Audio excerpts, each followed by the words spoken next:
Hi, and welcome to your favorite podcast of the Temple Shalom League, the video capsule recaps of your Mets. We are back, guys. It's been 4 months for those of us that play fall. It's been 7 months for those of you that actually play up to spring, in which we took our last game to play Shalom on Sunday, and it just feel awesome. And I know weather didn't cooperate much. We have a very cold weather, probably one of the coldest opening days that I have been part of it. But hey, just seeing everyone out there and getting a bunch of hugs and just those expression of affection definitely help you out to overcome the bitter cold. And also the excitement, right? You see the excitement of 20 teams with high hopes to win the championship. So definitely that spirit is phenomenal, and that's why so many of us do love opening day. And speaking about hopes, the Mets took the field for the first time this season, the same field in which we played the last game of the final. So talk about destiny. I don't know, coincidence, whatever you want to say about that, but certainly felt kind of magic, trying to give continuity now in the 2025 season. And talking about destiny, you might have noticed that the Mets in this year we're gonna make a lot of investment. The podcaster got his microphone to do a better voicing, thanks to the wife for that present, that holiday present. But in addition to that, you might have remembered this little fellow, the Grimmage, to help us a lot during 2024 season. But now we have a new mascot in town. That doesn't mean that our beloved Grimmage is not gonna be part of it, but we're gonna have another one joining our team, and that's gonna be the mysterious dinosaur. Yes, you can see it here, the mysterious dinosaur, and he actually made it into the first ever section of the podcast that is gonna be the live interviews or the live actions. This new section of the podcast is gonna aim to show you something that actually happened on the field during the games, bringing others to be part of the podcast, because I want to make sure that this environment becomes available for everyone that wants to share something about the league, right? So that's what we're going to have in the next section, the live action. So hopefully you can enjoy that interview that the dinosaur was part of it. Then you can meet it. And we're going to be launching a bit of a challenge at the end of the podcast about the dinosaur. So hope you enjoyed it. And let's go to the new brand section called live action. Okay, Leo, it's opening day. What are the expectations of the Mets? So the Mets are going to be playing in the same field that they lost the championship. So no other than going again and bring the title back home. Hopefully in less than 40 games. Okay, that sounds good to me. What about the weather? What do you think about the weather? Well, mixed feeling. I have some players that love this weather. We that were raised with 120 degrees the whole year, definitely we hate this. So I'm just looking forward to summer weather and playing 100 degrees the finals. Okay, last question. Who do you have next to you? I mean, what is that? Is that a new mojo for the season? So last year we were having the Grimmage. It was a small one. Now we're investing and putting a lot of money into the team. So we brought this little piece, which is going to be our new mascot. Let's see if this mascot can actually hit. We'll see. Let's go, Mets! Vamos, Mets! So what do you thought about the interview? Do you like it? Do you want to see more live actions? Could you actually even hear what I was saying? Well, I'll try to do better next time when we don't have such high winds throughout the field, right? Hopefully. And more importantly, do you know who the mysterious dinosaur is? If you know, text it here or put it in the comments. I'll make sure that I reveal that in week 2. Or maybe I keep it as a secret. We'll see. So speaking about the results, the Mets ended up on the same space that we were last year after week 1. We ended up with a split. We faced the Cubs in a very frigid environment in the field too, with tons of wind to the extent that we couldn't even knew who was hitting at some point in time. But that's no excuse. We ended up losing a very close affair. I will keep track of how many close games do we win or lose in this season, as we did last year. We ended up losing 7-5. We had the time run on base and even the winning run, because we were the home team and we couldn't muster those 3 runs at the end of it. Nonetheless, well play game. Of course, the win have an impact in some errors here and there, but we couldn't only muster 11 hits, and that definitely is the explanation on why we couldn't beat the Cubs. Kudos to Archie's and his team. I think they have a phenomenal team, and they will make a pretty good run throughout the season. Then we ended up having the split. I know that we don't want to have it, but all the team has to have those split. It kind of, I mean, it a bit of a pain to actually have it with such a cold weather, but nonetheless, it is what it is.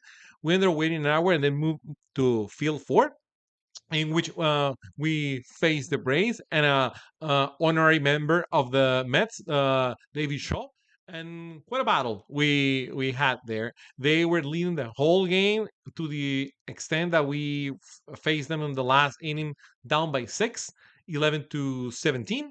And then we ended up beating them up with a 7-run rally in the last inning, taking the lead just by 1 run and their top coming, and we managed to get a 1-2-3 inning and claim the victory. It was actually interesting that they, which I had the honor to their picture after the game, mentioned that what a comeback, and I told them, well, kind of the comeback that we did last year, right? We ended up saying after the game that we did what we used to do last year, playing Mets ball, never quit mentality, always aim for the best.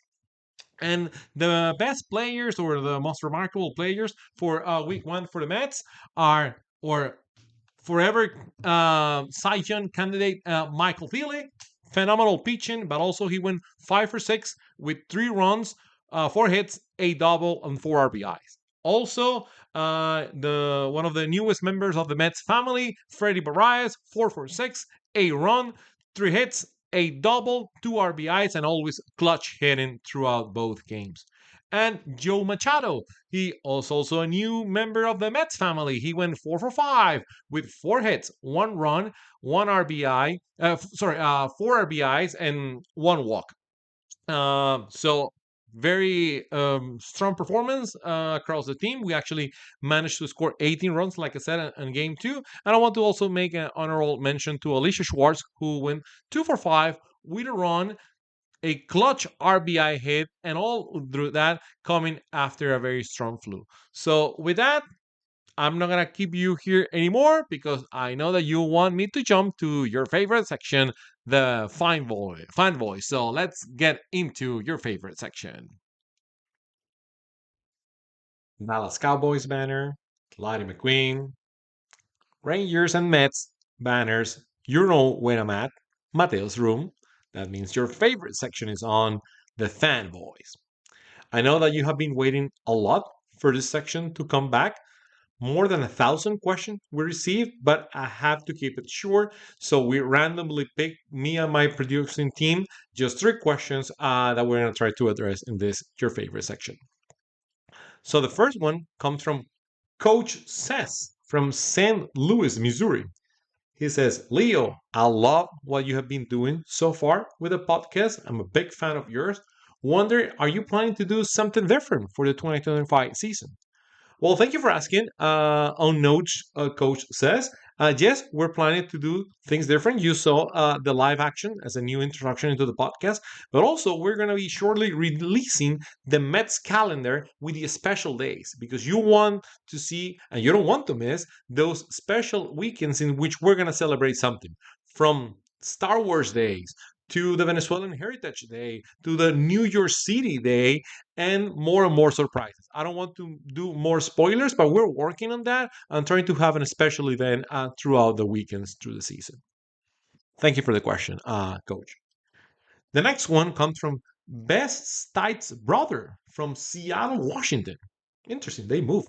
I don't know why, but okay. So I don't know who this guy might be. I might recall someone, but so he's saying, "Hey, Leo, I saw you and your team were making a lot of music dances and moves. Is there something going on in the dugout that I'm not aware of?" Well, you're always welcome wherever you are. You can even travel from Washington to New York to visit us, Best Stike Brothers, which I don't know who you might be. But yes, we actually took over. I took over with my team on creating a playlist trying to cater to the different music styles within the team, and people were just loving that. And this is going to keep growing. And even if you have some suggestion or want to hear something special when we face the Mariners, we'll definitely put it for you, whomever of the two Stite brother is. And the last one comes from Randy, the producer from Salina, Texas. He says, Leo, I know that you always leverage new technology when it comes to assess your opponent's strategies. Are you planning to do something special for this year? So, thank you for asking, Randy. Yes, we definitely leverage in different technologies from AI to ChatGPT to you name it. But this year, we actually went old school and we hired and we actually drafted him as well, Barry Epstein, to join our team as the chief data strategist. He's going to be running all the numbers for our team, making all the analysis. He loves data. That's something I myself learned along with Abby when I was a grasshopper back in the days. And definitely he's going to be in charge on all those kind of reports because he definitely does a phenomenal job. So more to come onto that, at least for the Mets team. With that, we're coming to the end of the podcast. Next week, the Mets are going to have the early games, hopefully with a better weather. We're going to be facing the Expos and the Dodgers, so you don't want to miss those two games in which we try to keep alive or winning streak that is currently standing at one. And remember, want to have the time of your life? Bring your kiddos, bring your wife. Mets guarantee you a fun time. So long, guys.